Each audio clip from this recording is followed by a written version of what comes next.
Tell me where I left off last time because I do not remember. And let's see.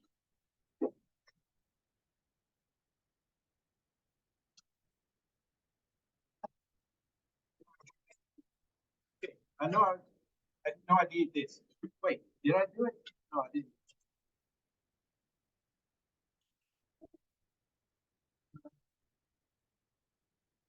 Okay, I did that. I did that. I did that. We did this, right? And I think we were about to finish. Because remember we were doing the problem. I asked you how much water you were pouring, and that was the last thing we did, right? Okay, so did I go over there? The water. Did you go over the water with you? Okay, all right. Okay, so I need to go over the water. Again. Hey, the stencil's back. Let me have some.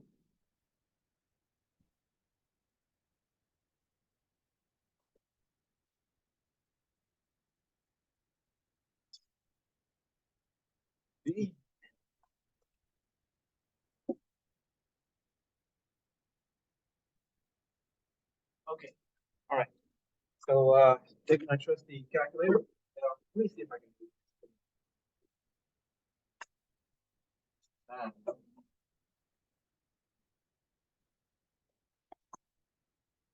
The hell is that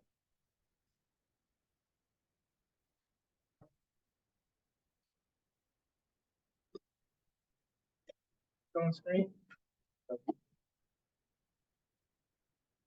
Oh, oh, that one. Okay, but yeah, what the hell? Oh, I think I just went back now. What the hell? What the hell? Okay. Huh? All right. Okay. Top right. Top right corner. Okay. All right. Right here. There. Okay. All right. Why the hell did it come to? Okay. Just give me a second. Don't worry. Don't worry. Okay. This. All right. So now let me go back to whiteboard.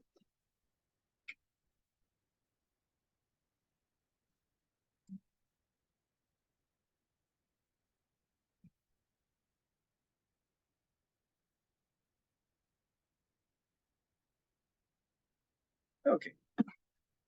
All right. That's it.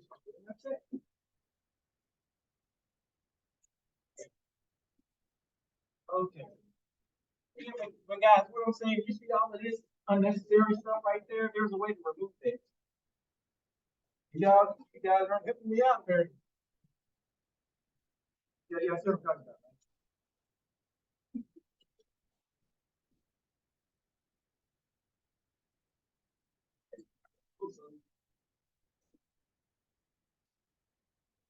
You know,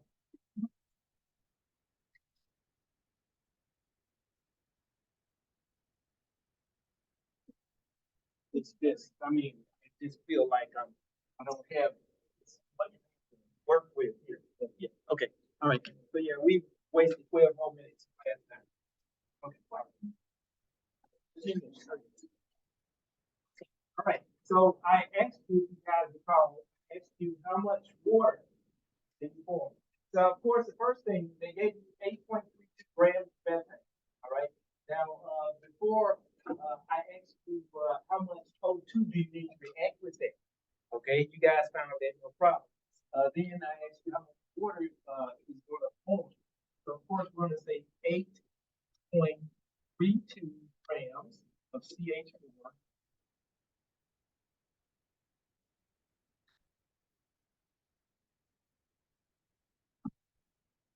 Let's see what we have here. Times. Okay.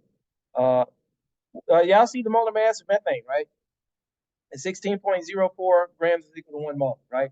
So what am I going to put in the numerator of my conversion factor fraction? 1 mole. What am I going to put in the denominator? 16.04 grams.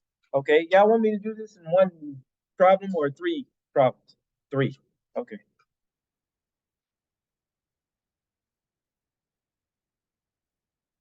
Okay, so after, of course, 8.32 divided into 16.04, then we end up with 0.518703 moles of CH4. All right, everybody with me?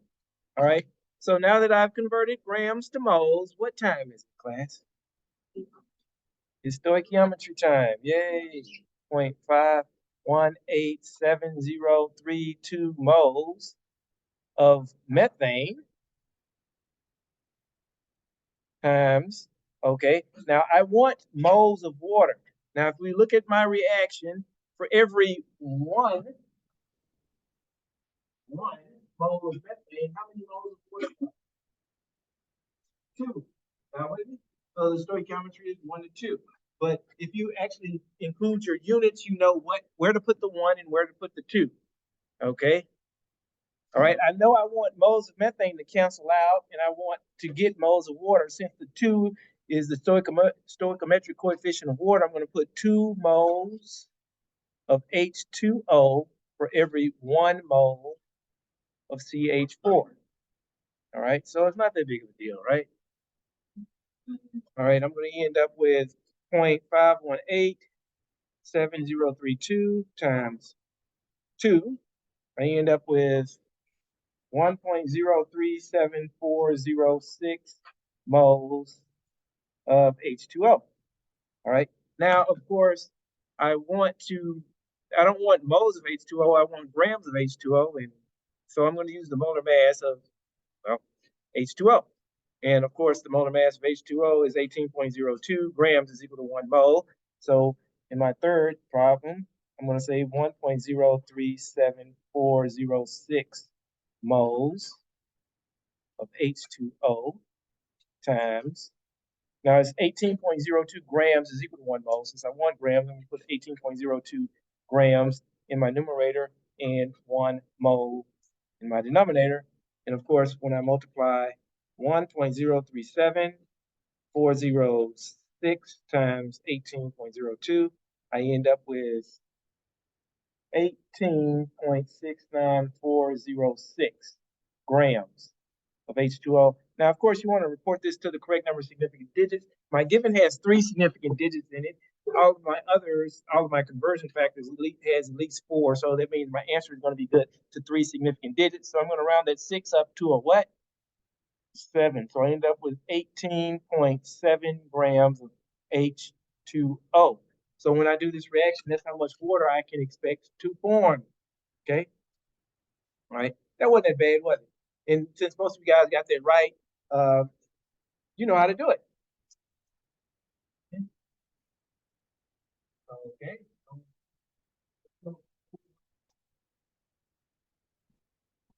Let's see. So, let's do what we have right here. I took this out of it. It says glucose C6H12O6. You guys remember that? The monosaccharide. It says some much better sugar. Some much healthier sugar, by the way. Glucose reacts with oxygen to give carbon dioxide and water.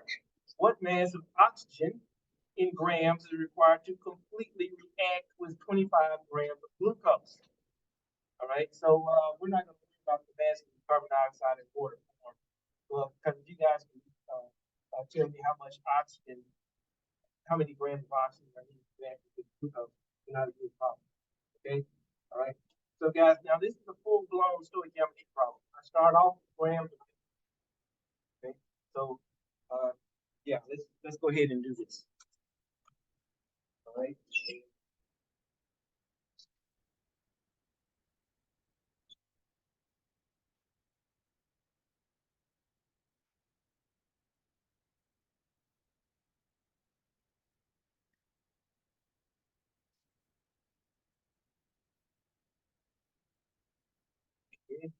Everybody done? Uh,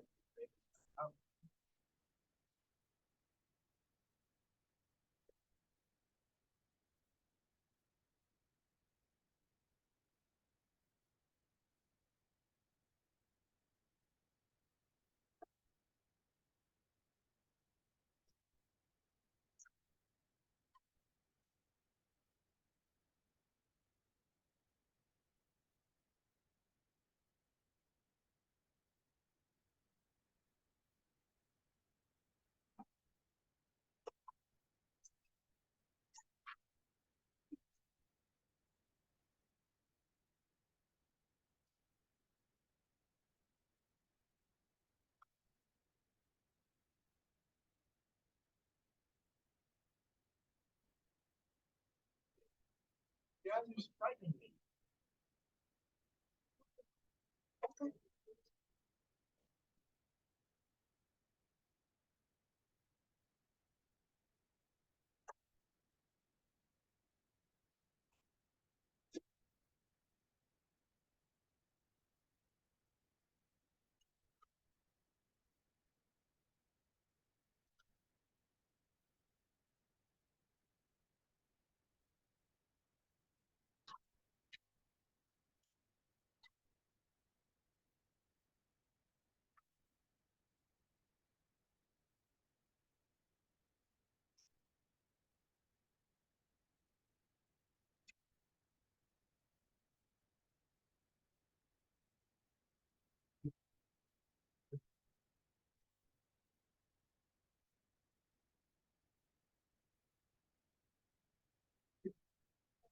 Yes.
Yeah.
Yes.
So let's go ahead and take a gander at this bad boy.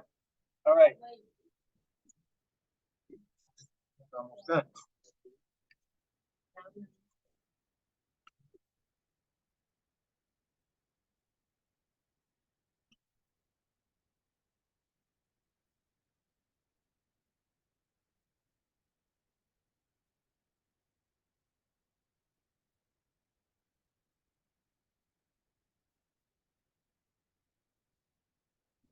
You got it?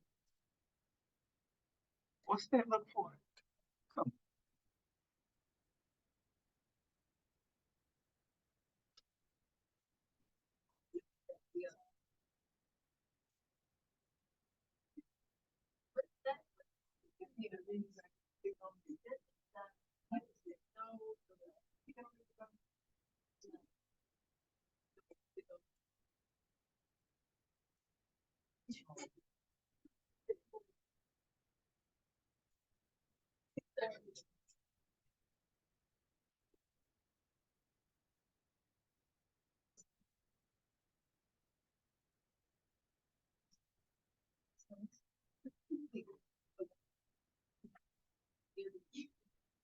Okay. Yeah, we keep you know from Ray. Then once you get more, you can figure out how you because it takes every 1 mole of glucose that reacts 6 moles of oxygen. Right? So you get so you multiply moles, 6 moles of oxygen for every 1 mole of glucose. You get moles of oxygen. And then once you get moles of oxygen, multiply by the mole mass of O2 to get grams of oxygen. Follow me? Yeah, so the stoichiometry step, you mean the most important step? Okay, so you done? So what you get? Okay. All right. 26.6 grams. All right. Okay, what the hell's going on here? Yeah, y'all see that, right?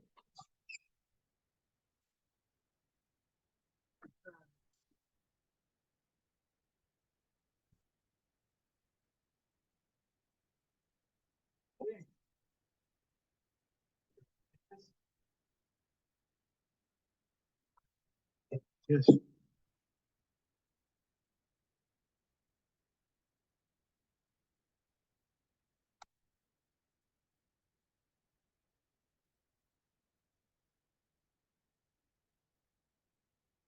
Oh,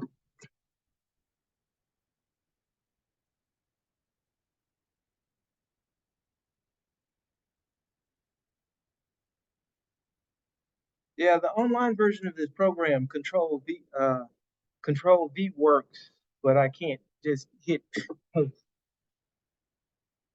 All right, so I remember some of this stoichiometry problem, and in order to do stoichiometry, the first thing you want to do is so they asked you, they said glucose, C6H12O6, reacts with oxygen, give carbon dioxide, and water. What mass of oxygen is required to completely react with 5 grams of glucose? Okay, all right. So that's all we're gonna worry about, okay? So the first thing I want to do is I want to convert 25.0 grams of glucose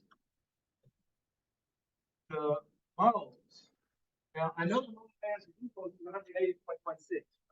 So since I want grams to cancel out and left with moles, put 1 mole a numerator, 180.16 grams in the denominator, in which case it's going to be left with 25 divided by 6 is equal to 0.138765 moles of glucose. Okay, everybody with me so far? All right, that's the easy part. So now that we've converted grams to moles, what time? It's stoichiometry time. Okay, so all right, I'm going to take my 0.138765 moles of glucose. Right now, all right. Now, how many moles of O2 does it take to react with every 1 mole of glucose? 6, right? So I'm going to say, since I want to get moles of glucose, moles of O2, I'm going to say 6 moles of O2 in my numerator, 1 mole of glucose in my denominator. Okay? Now, moles of glucose cancel out, don't they? Notice I have moles of glucose in the numerator of my given and moles of glucose in the denominator of my conversion factor. I'm going to put you and put this red or that out. Y'all see that? Okay. So when I take I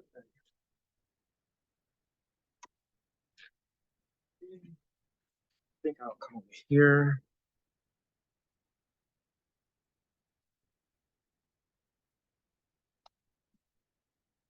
All right. So I'm going to multiply 0.138765 times 6, and I'm going to be left with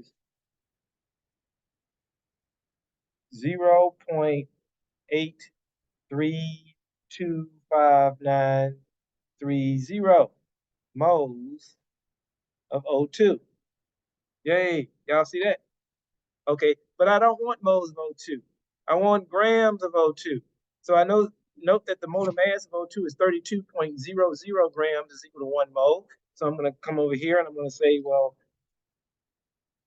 0.832593 moles of O2 times 32.00 grams of O2 per every 1 mole.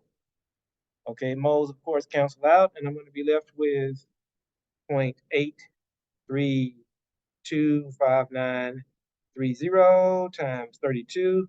That's equal to, I don't know why I just did that calculation, but it's 26.64298, and my given had 3 significant digits in it. So that means this answer is good to 3 significant digits. So that's going to be 26.6 grams of O2. All right, y'all with me? All right. Okay. All right. So moving right along, going back to my PowerPoint.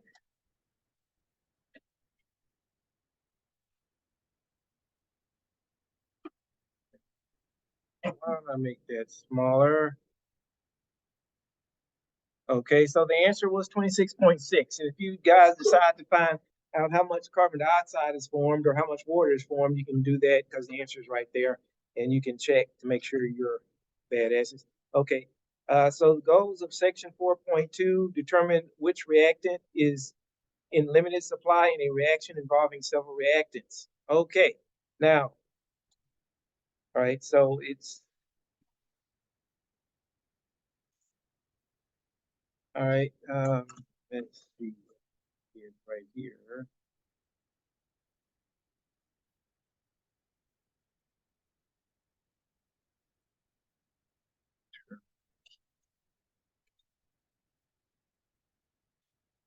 Which G revisited. Okay, So the turkey sandwich analogy revisited. All right. So you remember how many slices of turkey do I put in the turkey sandwich? 3. And how many slices of bread are associated with the sandwich? 2. 2. 2 slices of bread are associated with the sandwich. Okay. And you remember, guys, okay, so we're going to do this a little differently this time. What if, okay, so I'm going to go back to my whiteboard. Let me clear the canvas. All right. Now, let's see. What if you, okay, because this is about you. It's not about me. So I'm going to put you. What if you have, let's see. Let's see. Let me see.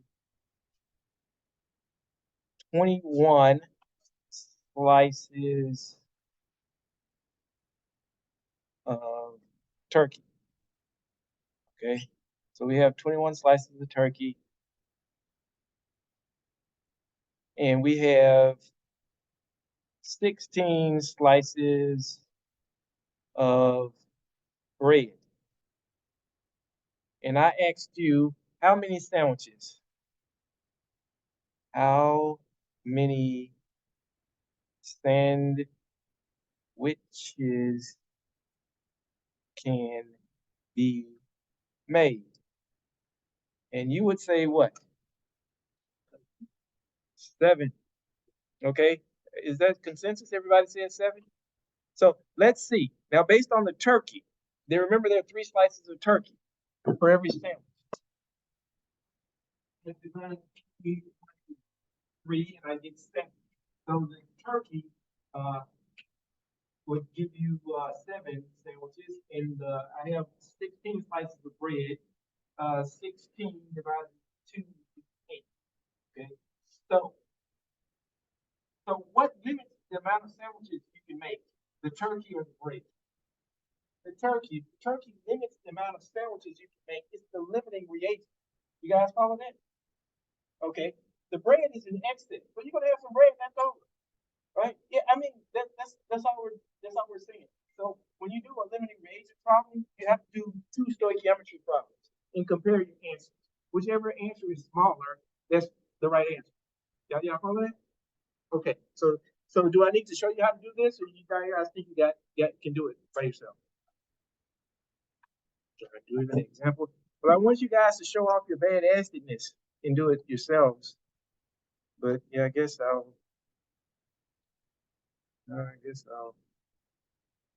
What the hell?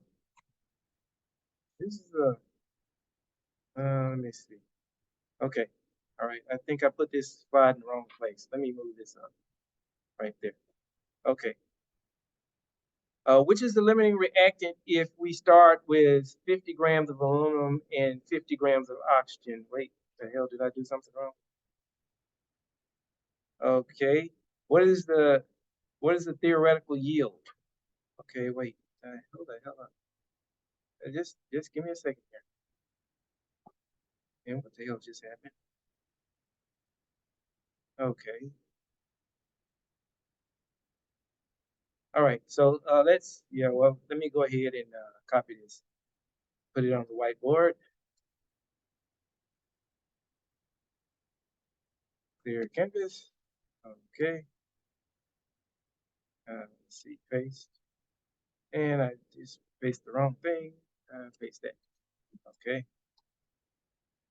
All right. All right. I'm having a COVID-19 flashback, guys. Well, no, I never had COVID-19, but this is how I used to lecture when during COVID-19 lockdown. Okay. Yeah. So, all right. So I guess I need to write the reaction. I'm gonna react aluminum plus O2 yields, guys, what's the charge on aluminum? Plus 3. What's the charge on oxygen? Minus 2. So alumina Okay, I have a -2 right there and a 3 right there. So you put the 2 right there and the 3 right there. So alumina is going to be Al2O3. Y'all see that, right? But I still need to balance this bad boy, don't I? Let's go ahead and balance it. I got 2 aluminums right here and 2, I can put 2 right there, but I can't, anytime I multiply an even or an odd number times an even number, I'm going to get an even number. So I'm going to, this is odd, so I'm going to have to put a 2 right there, in which case I'll have 6 oxygens, and I'll put 3 right there, and I'll put a 4 right there. Okay, you guys with me? Okay, so now it's balanced. Okay, so you guys sure you want me to do this, or you don't want to prove that you're badasses? I can do it. Thank you. I want, guys, y'all badasses, right? Okay, y'all not badasses. All right. Okay, so I have 50 grams of aluminum and 50 grams of oxygen. I want to see how much alumina I can make. So all I got to do is figure out how much alumina I can make from my 50 grams of aluminum and how much alumina I can make from my 50 grams of oxygen, and then compare them. Okay, whichever one is the smallest is going to be the right answer. And whatever that's associated with, either the aluminum or the oxygen, that's going to be the limiting reagent, because that's going to limit the amount of alumina I can make, right? Okay, so let's go ahead and do aluminum for, first. So I'm going to take 50.0 grams of aluminum. Okay, everybody with me so far? Times, I'm trying to remember what the hell is the atomic mass of aluminum. Give me a second here, guys. Shit, I should know this. Oh, goodness. Shame on me. Huh? Why don't I have it up here? Is what I want to know. Okay, all right.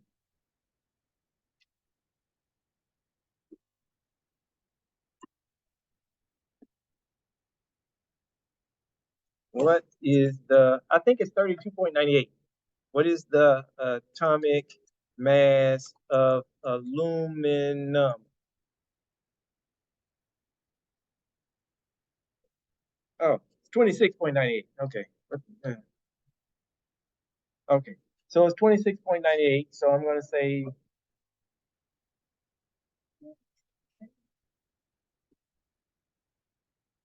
1 mole per 26.98 grams. Okay. Well, I'm going to do it all in one problem. Okay. Times. So I get 2 moles of alumina, Al2O3, for every 4 moles of aluminum, okay, times the molar mass of alumina, which I also should have put up here. What is the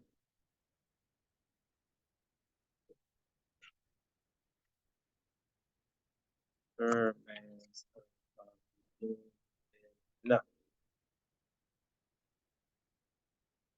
Okay, 101.961. Okay. 101.961 grams per 1 mole of alumina. All right. I'm going to put my equal sign right here, and let's see what we get.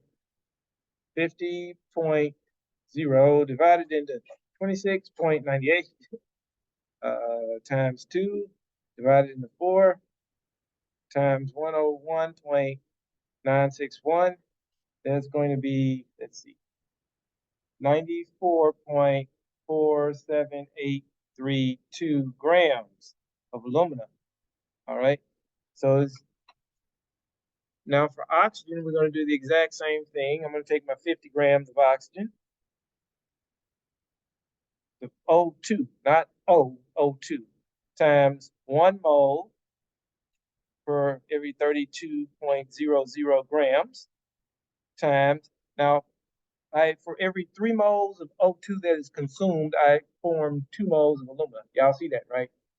Okay, so I'm going to say 2 moles of Al2O3 for every 3 moles of O2. Okay, all right. Now times, I'm still going to multiply times the formula mass of alumina, or the molar mass of alumina. AL2O3. Oh, good. All right, so let's see what we get. 50 divided into 32 times 2 divided into 3 times 101.961.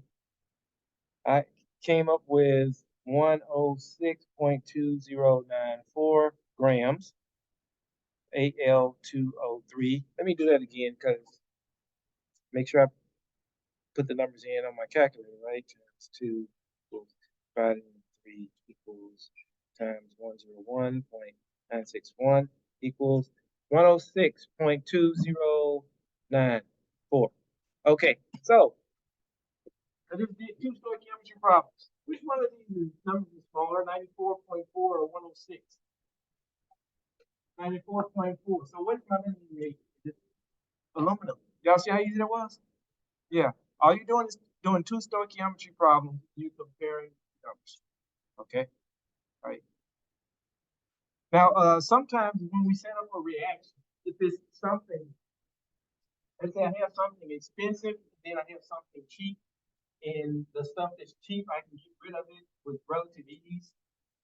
Yeah, you can go ahead and add an excess to that, the cheap stuff. You might, instead of one equivalent of oxygen, you might add 1.1 or maybe 1.5 or 1.6. Because oxygen is pretty cheap. Pretty darn cheap, yes. Well, you could. Well, I mean, basically, you're doing the same thing, but you see what this last step right here, when we multiplied it by the molar mass of aluminum, you didn't have to do that. You could have just compared moles of aluminum to moles of aluminum. You know what I'm saying? Okay.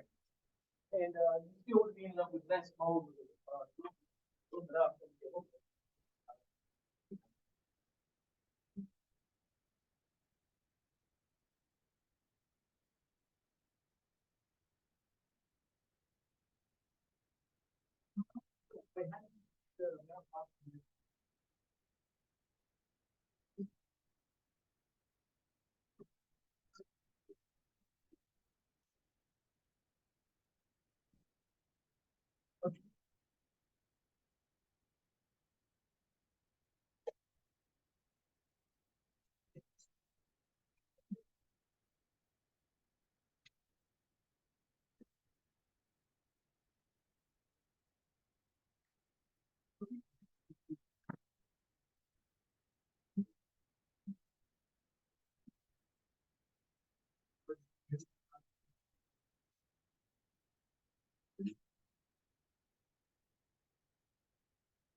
Yeah, I am. I'm lucky. Came here this morning. That's on the recording, by the way. This is being recorded. There you go. Yeah. Okay. All right. So yes, I plan on posting this on Blackboard. So yes, I thought I'd get more done today, guys.